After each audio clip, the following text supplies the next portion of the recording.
I spent 12 years as a special agent, as an undercover operator, working on the southern border, working sex trafficking cases.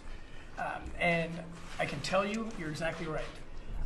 One little girl I can tell you about, in fact, I introduced this little girl to Miss Trump during a private briefing.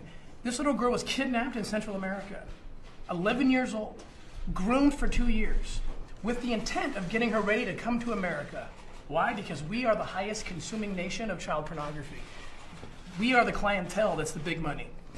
They brought this little girl through a part of the southern border where there was no wall, easily got her to New York City, and this is hard to hear, but this is the truth, and everyone needs to hear this. This little girl, and this is very typical, raped for money every day, 30 to 40 times a day. If that's not a crisis, if that's not an emergency, I don't know what is. Now let me say this, had there been a wall, had there been a barrier, this little girl likely would have been saved because the traffickers would have been forced to take this child through the port of entry where we have amazing law enforcement. I've worked with these people. These are the best people on the planet. They can detect, they have equipment, they have trained agents. In contrast, while this was happening, I was working another case. A little boy, a Mexican boy who was kidnapped by an American trafficker by a child pornographer. He kidnapped Mexican children, brought them to San Bernardino County, where he had a makeshift studio, made child porn with these little children, 5 years old.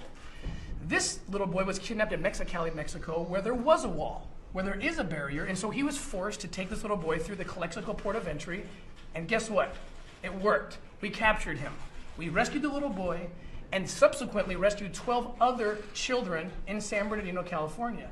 The difference between those two cases is 2 + 2 = 4. The wall was the difference. The wall rescued this little boy, and the lack of a wall caused this little girl to go through a hell that is indescribable, that is not manufactured. It is a real crisis. It is a real emergency. And you have many thousands of people like this. Thousands. This is happening all the time. We work in Mexico. We have done several operations. I've just met with the Secretary of State, their equivalent, Olga Sanchez, just last month about this.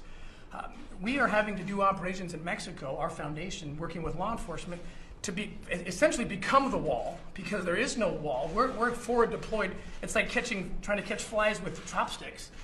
It works. We can make it work, but if we had a big, fly swatter, which is the wall, that'd be a lot better. Yeah. It stops it.